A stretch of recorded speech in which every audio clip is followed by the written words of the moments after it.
السلام علیکم ورحمۃ اللہ وبرکاتہ۔ الحمدللہ نحمده ونستعینه ونستغفره ونؤمن به ونتوکل علیہ ونعوذ باللہ من شرور انفسنا ومن سیئات اعمالنا من يهده الله فلا مضل له ومن يضلله فلا هادي له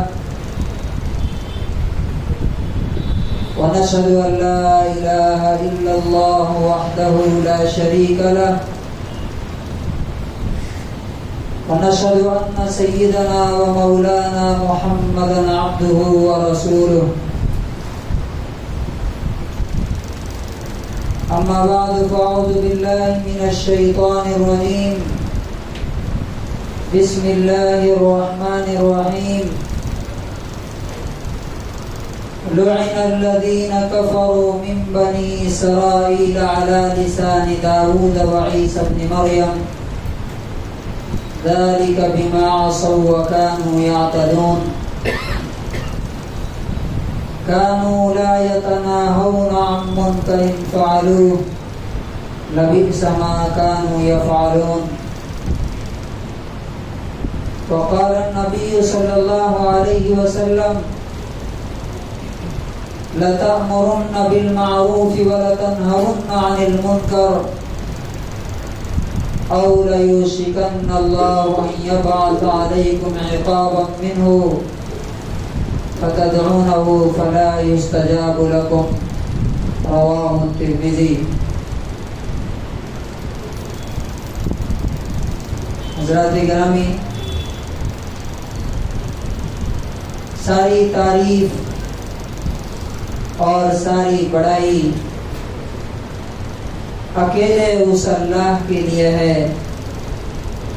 جو ساری دنیا کا اکیلے اور تنہا مالک ہے۔ اسی اللہ نے ہمیں اس دنیا میں بھیجا ہے اور بہت جلد وہ وقت آنے والا ہے کہ جب ہم سب اس دنیا کو چھوڑ کر کے اللہ کے سامنے کھڑے ہوں گے اور اللہ تبارک و تعالی 1 to 1 ہم سے بات کرے گا، اور وہ وقت بہت جلد آنے والا ہے۔ یاد رکھیے، اللہ تبارک و تعالیٰ نے اپنی کتاب میں ہماری زندگی کے سارے مسائل کا حل بتا دیا ہے۔ ہماری لائف کے جتنے پرابلمز ہیں اس کا سولوشن اگر کہیں مل سکتا ہے تو کہاں ملے گا؟ وہ صرف اور صرف اللہ کی کتاب میں۔ اللہ کی کتاب کو چھوڑ کر کے اگر کوئی فرد، کوئی انڈیویجول یا کوئی سوسائٹی کہیں بھی جائے، سوائے ذلت اور رسوائی اور ٹھوکریں کھانے کے اسے دنیا میں اور کوئی چیز نصیب نہیں ہو سکتی۔ اور تیسری چیز ہمیشہ یاد رکھنے کی ہے کہ سکون قلب، دل کا اطمینان، پیس آف مائنڈ صرف اور صرف اللہ کی یاد سے ہی مل سکتی ہے۔ دنیا میں اور کوئی طاقت ایسی نہیں ہے جو انسان کو سکون دے سکے۔ الا بذکر اللہ تطمئن القلوب، سن لو کہ دلوں کو سکون تو اللہ کی یاد سے ہی مل سکتا ہے۔ آج ہمارے خطبے کا جو ٹاپک ہے، ہمارے نوجوانوں میں بڑھتا ہوا نشہ، ڈرگس کا مسئلہ، ہماری ذمہ داری اور اس کا حل کیا ہے، اس کا سولوشن کیا ہے۔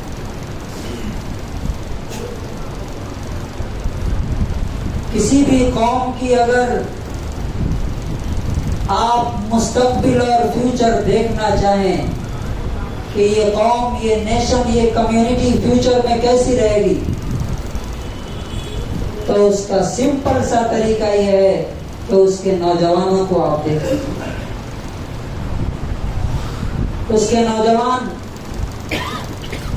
اگر بااخلاق ہیں، اگر اسپریچول ہیں، اگر بڑوں کی عزت کرنے والے اور چھوٹوں کے ساتھ شفقت کرنے والے ہیں، اگر ان کا کام، ان کا وقت، ان کا ٹائم کریٹو کاموں میں لگ رہا ہے، پروڈکٹیو کاموں میں لگ رہا ہے، نفع بخش اور بینیفیشیل چیزوں میں لگ رہا ہے، تو آپ سمجھ لیجئے کہ وہ قوم ضرور آگے دنیا میں طاقت اور پاور اور عزت حاصل کرے گی۔ لیکن اگر اس قوم کے نوجوان نشے میں ہوں، ڈرگس میں ہوں، گیمز میں ہوں اور فالتو کاموں میں ہوں، تو پھر یہ فیصلہ کرنے میں دیر مت کیجیے کہ اس قوم کی جڑ بہت جلد کٹنے والی ہے اور ختم ہو جائے گی۔ آپ کا کیا خیال ہے؟ ہمارے نوجوانوں کا کیا ہے؟ رات جو آپ کے سامنے کیس ہوا آپ کے آزاد پارک میں، اور یہ صرف آزاد پارک کا مسئلہ نہیں، یہ بہت تیزی کے ساتھ مسلم نوجوانوں میں یہ بیماری بڑھتی جا رہی ہے، اور اس کو پروموٹ کرنے والے خود مسلمان ہیں۔ گانجا، ہیروئن، نشے کی چیزیں اور ڈرگس۔ 4 نوجوان یہاں پر گانجا پی کر کے گالیاں دے رہے تھے، ایک صاحب ان کو منع کرنے گئے۔ اب یہ میں باتیں کیوں سنا رہا ہوں آپ کو؟ کہانی کے لیے نہیں، اپنے بچوں کی فکر کیجیے، وہ بھی کسی نہ کسی کے بچے ہیں۔ نمبر 2، اس میں ہم کہاں تک ذمہ دار ہیں؟ ہماری رسپانسبلٹی کیا ہے؟ وہ بچے جو اس حالت تک پہنچے کہ انہوں نے کل جو منع کرنے گیا ان کا بڑا آدمی، ان کو بھی انہوں نے مارا، گالیاں دی، اور پولیس آئی تو پولیس والے کو بھی مارا، اور پولیس ان کو اٹھا کر کے لے کر کے گئی۔ اب لوگ بول رہے ہیں کہ معاملہ حد سے آگے بڑھ گیا۔ سوال یہ ہے کہ یہ حد سے آگے بڑھانے والا کون ہے؟ ہم مسلمانوں کو اللہ تبارک و تعالیٰ نے اس دنیا میں 2 ذمہ داریاں دے کے بھیجی۔ 50% تو ہم کہیں نہ کہیں کر رہے ہیں، تھوڑا بہت، وہ بھی پورا نہیں، لیکن جو 50% ہے، آدھا، اس میں کہیں کوئی نظر نہیں آ رہا ہے۔ 2 کام اللہ نے دیے تھے، تأمرون بالمعروف وتنہون عن المنکر، اچھائی کا حکم دو اور برائی سے روکو۔ آپ دیکھیں گے کہ نماز کے حکم دینے والے بہت ہیں، بھلائی کی تقریر کرنے والے بہت ہیں، لیکن برائی کو روکنے والے لوگ کتنے ہیں؟ کہاں ہے؟ کون ہے؟ کون سا ایسا گروپ ہے، کون سی ایسی جماعت ہے، کون سی ایسی تنظیم ہے، کون سا ایسا آرگنائزیشن ہے کہ ہمارے بچوں کو، ہمارے نوجوانوں کو، ہماری عورتوں کو برائی سے روکنے کے لیے فیلڈ میں آئے؟ اور اللہ تبارک و تعالیٰ نے ایسی قوم پر لعنت فرمائی، اس قوم پر جس قوم میں برائیاں ہو رہی ہیں کھلم کھلا، اور روکنے والے نہیں، منع کرنے والے نہیں۔ اللہ تعالیٰ نے سورہ مائدہ آیت نمبر 78 اور 79 میں فرمایا لعن الذین کفروا من بنی اسرائیل علی لسان داؤد و عیسی ابن مریم.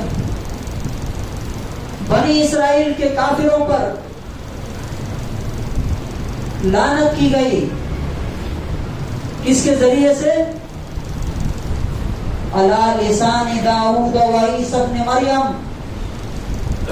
دو بڑے بڑے نبیوں کے ذریعے، داؤد علیہ السلام اور عیسیٰ علیہ السلام کے ذریعے. کیوں؟ ذالک بما عصوا وکانوا یعتدون. اس لیے کہ وہ اللہ کی بات نہیں مانتے تھے، اور جو اللہ تعالیٰ نے لمٹ رکھا تھا ان کے لیے، وہ لمٹ کو کراس کر جاتے تھے. اور ان کی دوسری بڑی برائی کیا تھی؟ کانوا لا یتناہون عن منکر فعلوہ.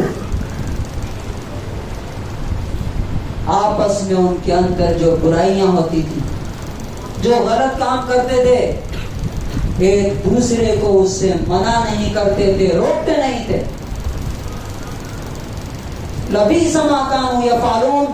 بہت برا کام ہے جو وہ کیا کرتے تھے. کون سا؟ کہ برائی دیکھتے تھے، غلط کام دیکھتے تھے، اس کے باوجود وہ ٹوکتے نہیں تھے، منع نہیں کرتے تھے. نتیجہ کیا ہوا؟ کہ اس قوم پر اللہ کے نبیوں کے ذریعے لعنت کی گئی. اب سوال یہ ہے ہمارا، اگر وہی کام بنی اسرائیل کے لوگ جو کام کر رہے تھے ہم اگر کر رہے ہیں، تو کیا ہمارے اوپر اللہ کی رحمت آئے گی یا اللہ کی لعنت آئے گی؟ اور وہی اللہ کی لعنت ہے جو ہر جگہ برس رہی ہے پوری دنیا میں. اور یہاں بھی سوچئے تو صحیح، ہمارے آنکھوں کے سامنے ہمارے نوجوان گانجا پی رہے ہیں اور سگریٹ پی رہے ہیں، نشے کی چیزیں لے رہے ہیں، ڈرگس لے رہے ہیں، یہاں تک کہ پولیس والے کو مار دے رہے ہیں. کوئی منع کرنے جا رہا ہے تو اس کو بڑا آدمی، ان کا بڑا آدمی، بزرگ آدمی کوئی ان سے، وہ بھی منع کرنے جا رہا ہے تو ان کو تھپڑ مار رہے ہیں. اور اس کے بعد چاقو لا کر کے چاقو سے حملہ کر رہے ہیں. چاقو سے مار دیا بدبختا، خون کر دیا. سوچئے اس حد تک معاملے کا پہنچانے کا ذمہ دار کون ہے، اور اس کا حل کیا ہے، اس کا سولوشن کیا ہے؟ تقریریں تو بہت ہوتی ہیں، اس پر عملی قدم کیا اٹھایا جا رہا ہے؟ پریکٹیکل لیول پہ ہم کیا کر سکتے ہیں؟ سب سے پہلا ان چیزوں کا ذمہ دار پیرنٹس، ہم آپ ہیں. ہمارے بچے مغرب کے بعد باہر کیا کرتے ہیں؟ ہمارے بچے، اچھا ہمارے بچوں سے مراد ہم کیا سمجھتے ہیں؟ کہ میرا بچہ، کچھ لوگ کہتے ہیں ہمارے بچے تو گھر میں رہتے ہیں. جب اللہ تعالیٰ نے کہا کہ ایمان والا بھائی ہے، بھائی کا بچہ جب پارک میں بیٹھا ہوا ہے، سگریٹ پی رہا ہے یا روڈ پہ کھڑا ہو کر کے کچھ غلط کام کر رہا ہے، تو وہ ہمارا بیٹا نہیں ہے کیا؟ ہمارا اپنا نہیں ہے کیا؟ اگر اس کو اگنور کر کے ہم چلے جاتے ہیں تو اس کا مطلب کیا ہے؟ کہ ہمیں قرآن کی آیت پر ایمان نہیں ہے کہ انما المؤمنون اخوہ، کہ مسلمان تو صرف آپس میں بھائی بھائی. تو سب سے پہلے پیرنٹس کو سمجھنا چاہیے کہ ہمارے بچے باہر نہ جائیں، پارکوں میں نہ بیٹھیں، غلط دوستیوں میں نہ پڑیں. اور اگر بچے باہر جاتے ہیں، بیکاری کی وجہ سے یہ سارے کام ہوتے ہیں. نمبر 2، یہ جو نشہ کی چیزیں سپلائی ہو رہی ہیں ہماری سوسائٹی میں، یہ کون کر رہا ہے؟ کون کر رہا ہے؟ نان مسلم آگے کرتا ہے کیا؟ آپ کو معلوم ہوگا، ہمارے لوگ جانتے ہیں اچھی طرح کہ فار ایگزامپل ہماری کالونی میں کون سگریٹ بیچتا ہے، کتنے دکان والے ہیں جو سگریٹ بیچتے ہیں، بیڑیاں بیچتے ہیں، اور جو نشے کو سپلائی کرتے ہیں. کیا کبھی ہم لوگوں نے جا کر کے ان سے بات کی کہ تم نسل کو خراب کر رہے ہو، لوگوں کی صحت کو تباہ کر رہے ہو، یہ ناجائز ہے، اسے بند کرو، اس کی کمائی حرام ہے؟ الحمدللہ کچھ دکان والے ایسے ہیں جو بالکل نشہ کی چیزیں نہیں رکھتے، اور اللہ تعالیٰ ان کی کمائی میں برکت رکھتا ہے۔ ہمیں ایسے لوگوں سے ملنا چاہیے جو ہماری نوجوان نسل کو برباد کرنے میں اپنا پورا رول ادا کریں۔ آپ اس گلی میں جائیے، ایک خلیل بھائی ہیں، ان کی دکان ہے، اس میں آپ کوئی بھی نشے کی چیز نہیں پائیں۔ ہماری گلی میں بھی ایک دکان ہے عنایت بھائی کی، اس میں بھی کوئی نشے کی چیز آپ کو نہیں ملے گی، لیکن اسی کے بغل میں اور بھی دکانیں ہیں، وہاں پہ ساری چیزیں مل رہی ہیں۔ کیا ہمارے بڑے لوگ مل کر کے جا کر کے ان کو منع نہیں کر سکتے ہیں؟ کیا روک نہیں سکتے؟ کیا اتنے سارے لوگ مل کر کے 5-10 دکان والوں کو جا کر کے منع نہیں کر سکتے؟ ضرور کر سکتے ہیں، لیکن اگر یہ سمجھ میں آئے تب کہ یہ ہماری ذمہ داری ہے۔ تو پہلے نمبر پہ پیرنٹس ہیں، دوسرے نمبر پہ دکان والے ہیں جو نشے کی چیزیں بیچ رہے ہیں، اور تیسرے نمبر پہ کون ذمہ دار ہے؟ ہمارے با اثر لوگ، ہمارے لیڈر ٹائپ کے لوگ، اور ہم سب کے سب، میں بھی، ہم سب کے سب اس میں ذمہ دار ہیں کہ ہم اپنی آنکھوں سے دیکھتے ہیں کہ ہمارے سامنے یہ بچے بیٹھے ہوئے، عشاء کے بعد پارک میں بچے کیا کرتے ہیں؟ باہر کیوں نکلتے ہیں؟ گھروں میں کیوں نہیں رہتے ہیں؟ ہمیشہ ایک اصول یاد رکھیے، کہا جاتا ہے کہ بیکاری تمام برائیوں کی ماں ہے۔ جیسے شراب کہتے ہیں نا کہ شراب حرام چیزوں میں تمام برائیوں کی ماں ہے، اسی طرح سے بیکاری کوئی کام نہیں ہے جن بچوں کو وہ برائی کی راہ پہ جائیں گے ہی جائیں گے، اس میں کوئی شک نہیں ہے، کوئی ان کو روک نہیں سکتا۔ اب سوال یہ ہے کہ اس کا سولوشن اور حل کیا ہے، کیونکہ یہ سن کر کے اٹھ کے چلے جانے کی چیز نہیں ہے۔ کل اگر کسی اور ہمارے بھائی پر تھپڑ گرا، 4 کسی اور کے بچے برباد ہو رہے ہیں آج، تو کل ہمارے بچے بھی برباد ہو سکتے ہیں۔ اور نمبر 2، اللہ کے رسول صلی اللہ علیہ وسلم نے شاید اسی زمانے کے لیے وہ حدیث بتائی ہے کہ تم دعا کرو گے تو تمہاری دعا قبول نہیں ہوگی۔ ہم اسرائیل کو گالیاں دے رہے ہیں نا، ہم امریکہ کو برا کہہ رہے ہیں نا، ہمارا اپنا قصور، اپنی غلطی کیا ہے وہ ہمیں نظر آ رہی ہے کیا؟ ہم اپنے ناک کے سامنے، اپنی آنکھ کے سامنے ہوتی ہوئی برائی کو نہیں روک سکتے، تو ہم ان کو بولنے کا اور گالیاں دینے کا ہمیں کیا حق پہنچتا ہے؟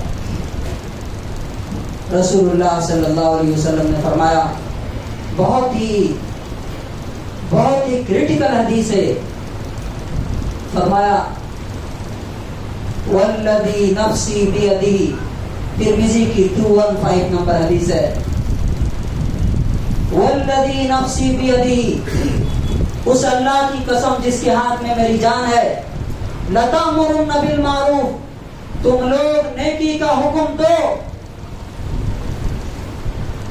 وَلَتَنْهَوْنَ عَنِ الْمُنْكَرِ، اور برائی سے ضرور روکو، برائی سے ضرور روکو، ورنہ کیا ہوگا معلوم؟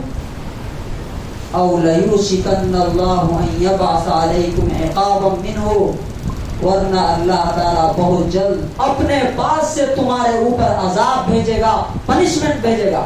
کہاں سے؟ آسمان سے، زمین سے نہیں۔ رحمت بھی آسمان سے آتی ہے اور اللہ کا عذاب بھی آسمان سے، وہی سے برس رہا ہوتا ہے۔ اس کے بعد کیا ہوگا؟ فَتَدْعُونَهُ فَلَا يُسْتَجَابُ لَكُمْ، تم دعائیں کرتے رہو گے، قنوت نازلہ پڑھو گے، فجر میں پڑھو گے، تہجد میں پڑھو گے، جمعہ میں دعا کرو گے، فجر تو فرائض کے بعد کرو گے، فَتَدْعُونَهُ، دعا کرو گے، فَلَا يُسْتَجَابُ لَكُمْ، اللہ تعالیٰ تمہاری دعا تمہارے منہ پہ مار دے گا۔ یہ ہو رہا ہے کہ نہیں آج؟ یہ آج ہو رہا ہے۔ اب سوال یہ ہے کہ اس کا حل کیا ہے، کیسے ہم اسے روک سکتے ہیں؟ ہم ہماری نوجوان نسل کو کیسے سیو کر سکتے ہیں، بچا سکتے ہیں؟ میں نے آپ کو بتایا کہ کسی بھی قوم کا فیوچر، مستقبل اس کے نوجوان ہوتے ہیں، بیک بون، جیسے ہماری پیٹھ کی ریڑھ کی ہڈی ہے، اگر یہ ٹوٹ گئی تو انسان کیا ہے؟ اپاہج ہے، ڈسیبلڈ ہے، کچھ نہیں کر سکتا۔ نوجوان نسل اگر گئی ہاتھ سے تو پوری کی پوری قوم تباہ ہو گئی، برباد ہو گئی۔ اب اس کو سیو کرنے کے لیے کیا ہونا چاہیے؟ سب سے پہلے جو بھی ہمارے پیرنٹس ہیں یہاں، اپنے بچوں پر اچھی طرح نگاہ رکھیں، دیکھیں آپ کے بچے کس کے ساتھ رہتے، اور مغرب بعد گھر سے باہر رہنا ہمیشہ یاد رکھیے کہ زیادہ بڑی برائیاں ہمیشہ رات میں ہوتی ہیں، اسی لیے اللہ تبارک و تعالیٰ نے ہمیں حکم دیا وَمِن شَرِّ غَاسِقٍ إِذَا وَقَبَ، رات کی برائی سے پناہ مانگنے کے لیے کہا گیا۔ یہ جو رات حادثہ ہوا، پولیس کو مارا گیا اور مسلمان اپنے سے بڑے کو مارا، یہ رات ہی میں ہوا، دن میں نہیں ہوا۔ یہ نمبر 2،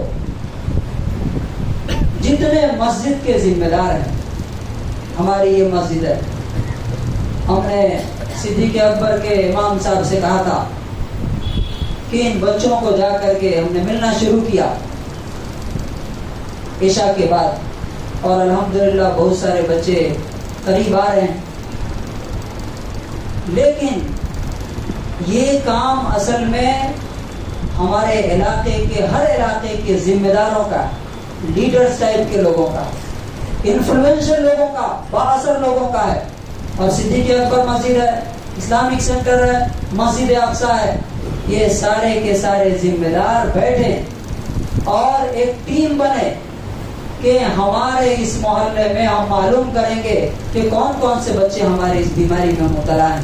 ہم ان سے ملیں گے، ان سے بات کریں گے، کاؤنسلنگ کریں گے ایکسپرٹ کے ذریعے سے، اور اگر نہیں مانے ان کو سینٹرز میں بھیجیں گے جو اس کے لیے بنائے گئے ہیں۔ ہمارے ٹنکور میں بھی ہے، بنگلور میں بھی ہے، نشہ چھڑانے کے لیے۔ اور اگر اس کے بعد بھی نہیں مانے تو بیٹھ کر کے ہم فیصلہ کریں گے کہ ان کے ساتھ کیا ہونے والا ہے۔ یاد رکھیے، آپ جیسا کریں گے اللہ تعالیٰ آپ کے ساتھ ایسا ہی کرے گا۔ اللہ تعالیٰ کا اصول ہے ٹیٹ فار ٹیٹ، جیسی کرنی ویسی بھرنی۔ اگر ہم نے دوسروں کے بچوں کو، وہ دوسرے کے بچے نہیں، اصل میں ہمارے ہی بچے ہیں، وہ مسلمانوں کے بچوں کو اگنور کر دیا۔ اچھا، آپ کو معلوم ہے کتنے پیرنٹس رات میں سوتے نہیں، ان کو نیند نہیں آتی، کتنے پیرنٹس کو ان کے بچے جا کے مارتے ہیں، کس لیے؟ نشے کے لیے، پیسے دینے کے لیے۔ ایک بہت ہی معتبر آدمی نے مجھے بتایا کہ ایک آدمی ہے، ان کے بچے نے ان کے لیے پیسہ مانگا کہ ہمیں کچھ نشہ لینا، انہوں نے نہیں دیا تو اس بچے نے ان کو مارا تو ان کی آنکھ پھوٹ گئی، آنکھ پھوڑ دی۔ اب وہ بلیک چشمہ لگا کر کے پھرتے ہیں، ٹنکور کا ہی واقعہ، باہر کا واقعہ نہیں ہے۔ انہوں نے ان کو بتایا کہ اب لوگ مجھ سے پوچھیں گے تو میں کیا ان کو جواب دوں۔ ہر مسجد میں ایک کانٹیکٹ نمبر ہونا چاہیے کہ اگر کوئی پیرنٹس کے بچے ان کے کنٹرول سے باہر ہو چکے ہیں، ان کو مار رہے ہیں، ان کو ستا رہے ہیں اور ان کے بس میں نہیں آ رہے ہیں، تو مسجد کے لوگ، محلے کے لوگ مل کر کے اسے صحیح کریں، تب جا کر کے ہماری سوسائٹی ایک اچھی سوسائٹی ہو سکتی ہے۔ ورنہ ہم کتنی بھی نمازیں پڑھ لیں، روزے رکھ لیں، تسبیح پڑھ لیں، قرآن خوانیاں کر لیں، جو بھی کرنا ہے کر لیں، لیکن اگر برائی ہماری سوسائٹی میں پنپ رہی ہے اور اچھائی دبتی جا رہی ہے تو اللہ تعالیٰ کی رحمت ہمارے اوپر نہیں آئے گی۔ اللہ تبارک و تعالیٰ سے دعا ہے کہ اللہ تبارک و تعالیٰ ہم سب لوگوں کو، جو لوگ یہاں بیٹھے ہوئے ہیں، آج افسوس یہ ہوتا ہے کہ باتیں ہم سنتے ہیں، پھر اگلے بار جمعے میں آتے ہیں، پھر سنتے ہیں، پھر اگلے بار ایسے ہی ہوتا رہتا ہے اور کوئی عملی قدم اٹھتا نہیں۔ اب جیسے یہ بات ہوئی، رات کا یہ حادثہ ہوا، سوچئے کتنی بڑی بات ہے، یہ کتنی بڑی بدنامی ہے مسلمانوں کی۔ اس طرح کا کوئی کیس کسی غیر مسلم، نان مسلم کے آپ علاقے میں نہیں سنیں گے، آپ کبھی آپ نے سنا؟ تو اللہ تبارک و تعالیٰ سے دعا ہے کہ اللہ تعالیٰ ہم سب لوگوں کو ان برائیوں کو روکنے کی توفیق دے، بھلائیوں کو پھیلانے کی توفیق دے، اور خاص طور سے جو ہمارے بااثر لوگ ہیں، جو لیڈر ٹائپ کے لوگ ہیں، ان کو اس مسئلے پر بیٹھ کر کے کوئی ٹھوس قدم اور اسٹرانگ اسٹیپ لینے کی توفیق نصیب فرمائے۔ اللہ تبارک و تعالی ہمارے نوجوانوں کی حفاظت فرمائے، ہمارے اپنے بچوں کی حفاظت فرمائے اور ہم پہ رحم فرمائے. بارک اللہ لنا ولکم بالقرآن العظیم ونفعنی وإياکم بالآیات والذکر الحکیم.